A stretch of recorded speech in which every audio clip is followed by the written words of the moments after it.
या इलाही तू मेरा माबूद है, या इलाही तू मेरा माशूक है, या इलाही मुझसे मुझको दूर कर, ताकि देखो मुझ में तुझको एक नजर। ओ अल्लाहर बान्दारा, ओ যুবক, তুমি আমি কেন আল্লাহর কাছে তওবা করব না? কত বড় বড় বড় বড় বেঈমানকে আল্লাহ তাআলা maaf করে দিয়েছেন। ও আল্লাহর বান্দা, হযরত ওমর রাদিয়াল্লাহু তাআলা আনহু কিন্তু আল্লাহ পরপারের মধ্যে এমন এক জান্নাতের মালিক বানায় দিবে, যেই জান্নাত নবী বলেন কোন কান দ্বারা জান্নাতের গান কোন কান এই পর্যন্ত শ্রবণ করে না। এত সুন্দর জান্নাত, জান্নাত এত সুন্দর কোন মানুষের চোখ দ্বারা কেউ দেখে নাই।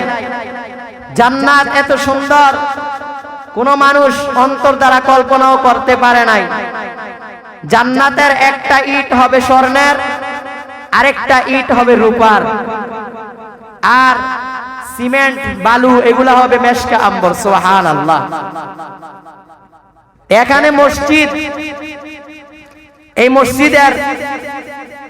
মসজিদের বিষয়ে হাদিস আছে। রাসূল বলেন, মান বানা লিল্লাহি মাসজিদান বানাল্লাহু লাহু বাইতান ফিল জান্নাহ।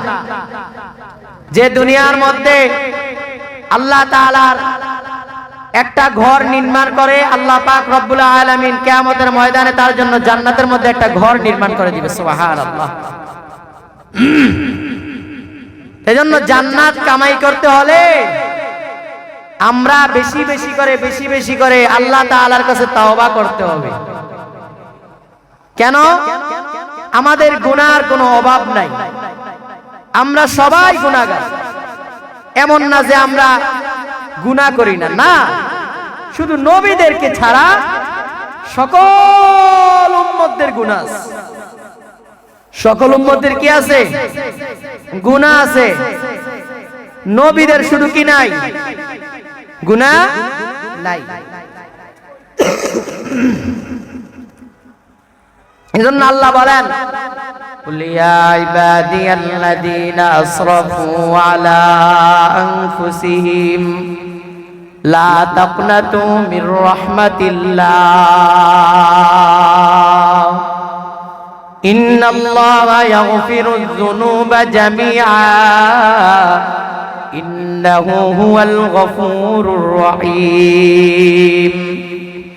আল্লাহ পাক রব্বুল আলামিন বলেন, কুল হে রাসূল, আপনি দুনিয়ার মানুষকে জানায়া দেন, ইয়া ইবাদি, হে আমার বান্দা বান্দিরা, আল্লাযীনা আসরাফু আলা আনফুসিহিম লা তাকনাতু মির রাহমাতিল্লাহ।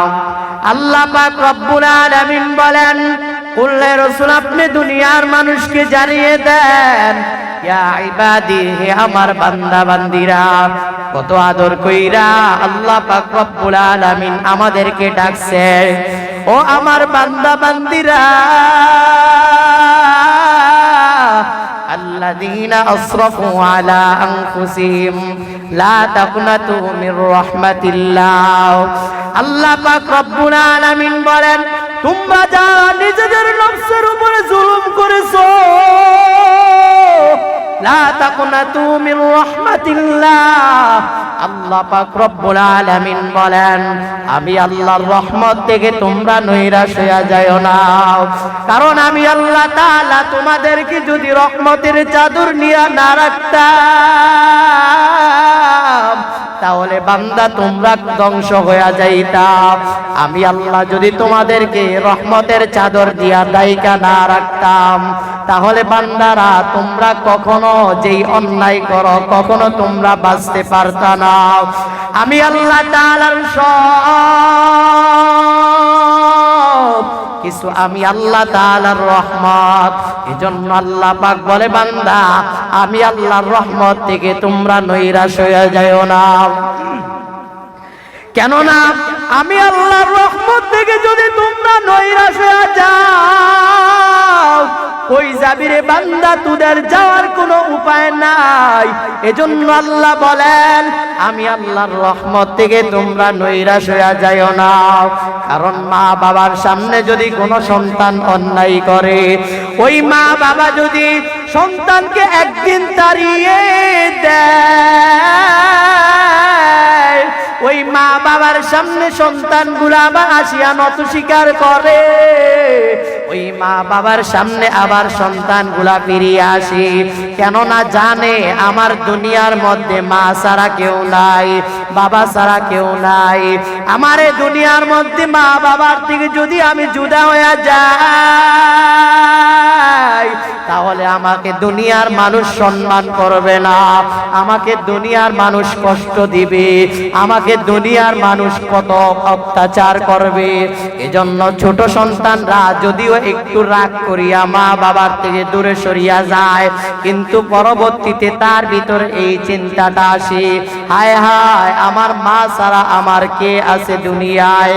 এজন্য ছোট সন্তানরাও মায়ের কাছে ফিরিয়া আসে। ও আল্লাহর বান্দা, আল্লাহ পাক রব্বুল আলামিন বলেন, ও নবী আপনি দুনিয়ার উম্মত কি জানিয়ে দেন, ইয়া ইবাদি, হে আমার বান্দা বান্দিরা।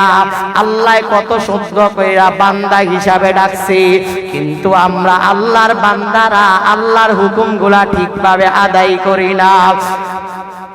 আল্লাহ আমাদেরকে আদর করে ডাকে, আমরা আল্লাহর ঘরের মধ্যে সাড়া দেই না। আল্লাহ আমাদেরকে কত সুন্দর করিয়া ডাকে, বান্দা কেন আমি আল্লাহ তাআলার রহমতের দরজা থেকে তুই সইরা গেছ। আমি আল্লাহ কত বড় বড় বেঈমানদেরকে আমি আল্লাহ তাআলা ক্ষমা করে দিছি। ও বান্দা, তোরা তো আমার আদরের নবীর আদরের উম্মত, তোদেরকে যদি আমি আল্লাহ ক্ষমা না করি, কাদেরকে আমি আল্লাহ ক্ষমা করব? আল্লাহ পাক রব্বুল আলামিন বলেন, ও বান্দা এজন্য আমি আল্লাহর কাছে ক্ষমা চাও, আমি আল্লাহর কাছে তওবা করো। কারণ কোন বান্দায় যদি আল্লাহর কাছে তওবা করে, আল্লাহ পাক রব্বুল আলামিন বলেন, আমি আল্লাহ তাআলা ওই বান্দার পিছনের গুনাহগুলো মাফ করিয়া ওই বান্দাকে এমন পবিত্র বানায়া দেই যেন সে কখনো গুনাহ করে না। আল্লাহ তাআলা তওবার কথা কোরআনের বিভিন্ন জায়গার মধ্যে বলেন। আল্লাহ বলেন, ইয়া আইয়ুহাল্লাযীনা আমানুত্তাকুল্লাহ।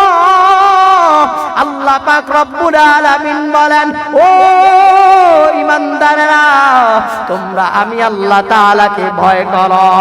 ও ঈমানদাররা, আমানু শব্দ হলো ঈমান। আল্লাহ পাক রব্বুল আলামিন বলেন, ইয়া আইয়ুহাল্লাযীনা আমানু তুবু ইলাল্লাহি তাওবাতান নাসুহা। আল্লাহ পাক রব্বুল আলামিন বলেন, আমি আল্লাহ তাআলার কাছে তোমরা তওবায়ে নাসুহা করো। ও কুরবানপুরের মুসলমান, ও শ্রীমন্তপুরের বাবাজিরা, ও পর্দার অন্তরালের মা, ভালো করিয়া খেয়াল করে শুনেন, তওবা হলো খালেস দিলে তওবা। কেউ যদি আল্লাহর কাছে বলে, আল্লাহ আমি তওবা করলাম, আর জীবনে গুনাহ করব না, আর গুনাহের কাছেও যাব না, গুনাহের থেকে লজ্জিত হইয়া আল্লাহর কাছে মাথাটা নত করিয়া কোন বান্দায় যদি আল্লাহকে আল্লাহ বলি একটা ডাক দেয়, আল্লাহ পাক রব্বুল আলামিন বলেন, ও বান্দা খালেস তওবা হলো। কোন বান্দা যদি আমি আল্লাহকে আল্লাহ বলি একটা ডাক দেয়, আর পিছনে গুনাহের থেকে অনুতপ্ত হয়, আর যদি আল্লাহকে বলে, আল্লাহ আমি সামনে যতদিন বেঁচে থাকব আর গুনাহ করব না, আর গুনাহ করব না, আর গুনাহ করব না। আল্লাহ পাক রব্বুল আলামিন বলেন, আমি আল্লাহ তাআলা তোমার 80 বছর যদি হয়, আমি আল্লাহ তাআলা ওই বান্দার গুনাহগুলো ক্ষমা করে দিই। সুবহানাল্লাহ। ইয়া ইলাহি तू मेरा माबूद है या इलाही तू मेरा माशूक है या इलाही मुझसे मुझको दूर कर ताकि देखो मुझे में तुझको एक नजर ও আল্লাহর বান্দারা ও যুবক তুমি আমি কেন আল্লাহর কাছে তওবা করব না কত বড় বড় বেঈমানকে আল্লাহ তাআলা maaf করে দিয়েছেন ও আল্লাহর বান্দা হযরত ওমর রাদিয়াল্লাহু তাআলা আনহু একদিন রাস্তা দিয়া যাইতেছেন এবার তাকায়া দেখেন হযরত ওমর রাদিয়াল্লাহু তাআলা আনহু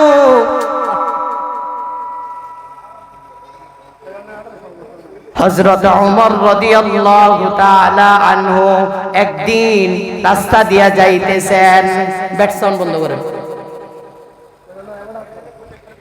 রাস্তা দিয়া যাইতেছেন হযরত ওমর রাদিয়াল্লাহু তাআলা আনহু এবার তাকায়া দেখলেন একটা যুবক সিজদায় পড়ে আল্লাহ তাআলার দরবারে কান্না করে রাস্তার মধ্যে কাঁদতেছে এবার ওমর ডাক দিয়া বললেন যুবক তুমি কেন কাঁদো এবার যুবক চোখের পানি ছেড়ে বলে ওমর আমি এত বড় গুনাহগার আমার মতন গুনাহগার আসমানের নিচে জমিনের উপরে আর নাই এবার যুবককে নবীজির দরবারে নিয়ে রওনা এবার নবীজির সামনে যখন যুবককে পেশ করলেন এবার যুবক চোখের পানি ছেড়ে বলে ইয়া রাসূলুল্লাহ আমি এত বড় গুনাহগার আমার গুনাহ আল্লাহ maaf করবে না এবার যুবক ডাক দিয়া বলেন হুজুর আমি এত বড় গুনাহ করেছি আল্লাহ তাআলা আমার গুনাহগুলা ক্ষমা মনে হয় করবে না এবার নবীজি ডাক দিয়া বললেন যুবক তুমি কি গুনাহ করেছো বলো এবার যুবক ডাক দিয়া বলে ইয়া রাসূলুল্লাহ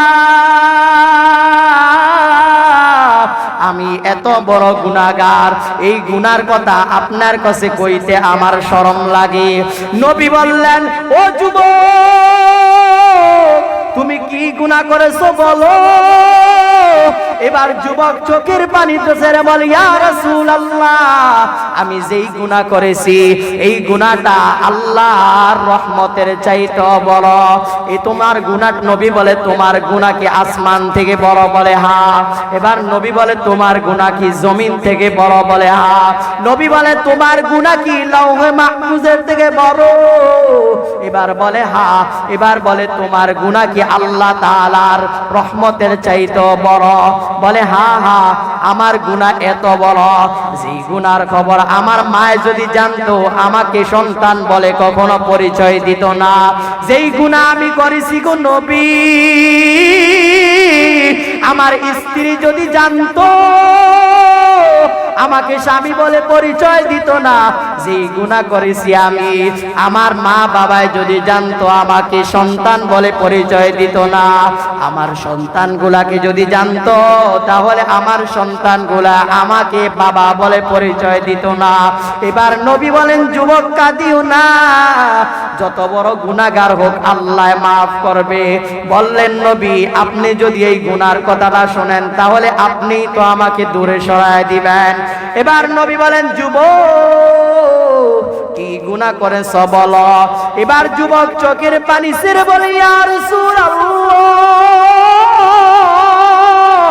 আমি এত বড় গুনাহগার আমি এত বড় পাপী মানুষ এবার নবী বলেন কি পাপ করেছো বলো না তুমি যে খালি কানতে আছো এবার নবীরে শোনায় হুজুর আমি একজন কাফন চোর কিছু এই শুনেন আমি একজন কিছু কাফন চোর এবার হুজুর বলে কি করেছো তুমি এবার বলে যখন মানুষগুলা লাশগুলা দাফন করিয়া মানুষ যখন বাড়ির মধ্যে চলিয়া যায় রাত যখন অন্ধকার হয়ে যায় তখন আমি নিমু খারাপ আল্লাহকে ভয় না করিয়া কবরের তাজা তাজা কাপড়গুলা খুলিয়া খুলিয়া নিয়া বাজারের মধ্যে বিক্রি করিয়া ঘরের খরচ আনি।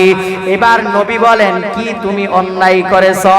এবার বলে, হুজুর আমি একদিন কবর খনন করার জন্য গেলাম।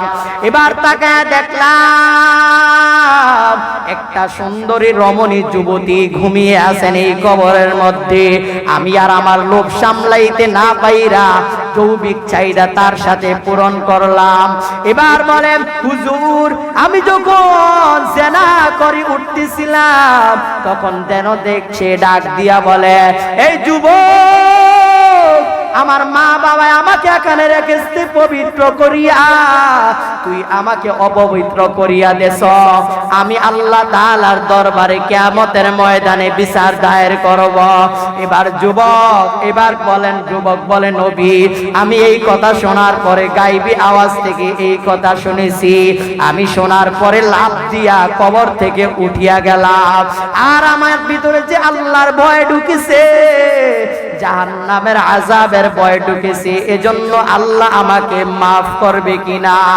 আমি যে ওই মহিলার সাথে জিনা করেছি, আল্লাহ আমাকে মাফ করবে কিনা। নবী এই কথা শুনিয়া যুবককে বললেন, যুবক তুমি তাড়াতাড়ি আমার দরবার থেকে বের হয়ে যাও, কারণ তুমি যদি এখানে থাকো আমার উপরে আযাব আসতে পারে।